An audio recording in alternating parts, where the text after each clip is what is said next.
بسم اللہ الرحمن الرحیم۔ مدنی الہ یوٹیوب میں خوش آمدید۔ السلام علیکم ناظرین، میں امید کرتی ہوں کہ آپ سب لوگ ٹھیک ہوں گے، اور میری دعا ہے اللہ پاک سے کہ آپ سب کو خوش آباد رکھے اور آپ کی ہر پریشانی دور فرمائے، آمین۔ ناظرین، آج ایک اور عمل کے ساتھ آپ کی خدمت میں حاضر ہوں۔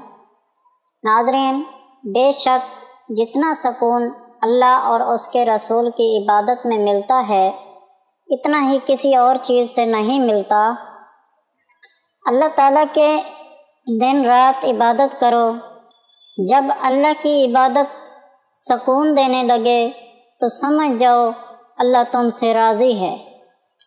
اور ایسا ہی ایک معجزہ اللہ تعالیٰ کا دیکھنے کے لیے آج کا وظیفہ بے اولاد افراد کے لیے ہے۔ ایک عمل بتاؤں گی جس سے آپ کو پتہ چل جائے گا کہ آپ کی اولاد ہوگی یا نہیں ہوگی۔ آپ کسی قسم کے مسئلے کا شکار ہیں تو اس کے بارے میں بھی آپ کو پتہ چل جائے گا۔ کافی لوگوں کے کمنٹ آئے ہیں اسی سوال پر کہ ہمیں اولاد ہوگی یا نہیں ہوگی۔ اسی حوالے سے ایک قرآنی عمل بتاؤں گی جس کا جواب آپ کو مل جائے گا۔ ناظرین، ایک قرآنی عمل ہے جو پرانے زمانے کی نظر خواتین ہیں، وہ کیا کرتی تھیں؟ اس عمل کے کرنے سے نہ صرف ان کو یہ پتہ چل جاتا تھا کہ علاج کی ضرورت ہے یا پھر کوئی اور مسئلہ ہے، اس عمل کے کرنے سے آپ یہ بھی پتہ چل جائے گا اولاد ہوگی یا نہیں ہوگی۔ ناظرین، عمل بتانے سے پہلے آپ لوگوں سے گزارش ہے جو میرے چینل پر نئے آئے ہیں وہ مدنی الہ چینل کو سبسکرائب کریں اور ساتھ لگے گھنٹی کے بٹن کو بھی دبا دیں تاکہ ہماری ہر آنے والی ویڈیو آپ تک پہنچے سب سے پہلے۔ ناظرین، تو آپ نے کیا کرنا ہے، اللہ تعالیٰ نے قرآن مجید میں بہت سے مسائل کا حل دیا ہے۔ اگر اولاد کے ہونے یا نہ ہونے کا پتہ لگانا ہو تو یہ سورۃ مبارکہ آپ نے پڑھ کر اس عمل کو کریں۔ اگر کسی بے اولاد کے بارے میں یہ معلوم کرنا ہو کہ اس کے ہاں اولاد ہوگی یا نہیں ہوگی تو یہ عمل کریں۔ اور عمل کیسے کریں؟ سب سے پہلے آپ وضو کرنا ہے۔ باوضو حالت میں آپ نے 7 مرتبہ سورۃ مزمل پڑھنی ہے۔ اول و آخر 3 مرتبہ درود ابراہیمی پڑھنا ہے۔ 7 بار سورۃ مزمل پڑھ کر 1 گلاس دودھ پر دم کرنا ہے۔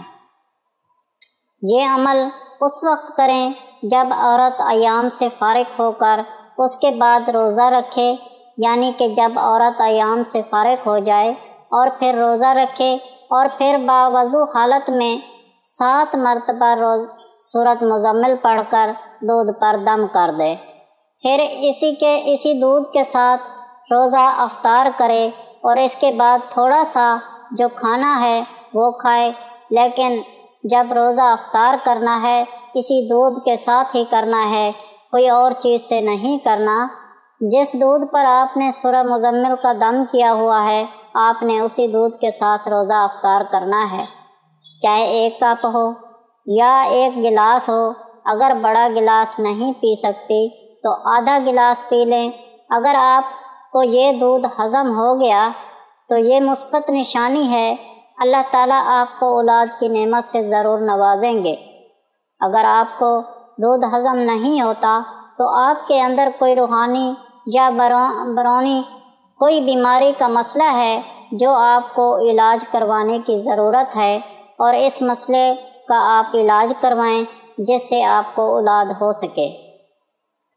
اس کے علاوہ ہر جمعرات کو دعا کا انتظام ہوتا ہے۔ آپ بھی اس دعا میں شامل ہونا چاہتے ہیں تو کمنٹ میں اپنا نام لکھ دیں اور آپ کو دعا میں شامل کیا جائے گا۔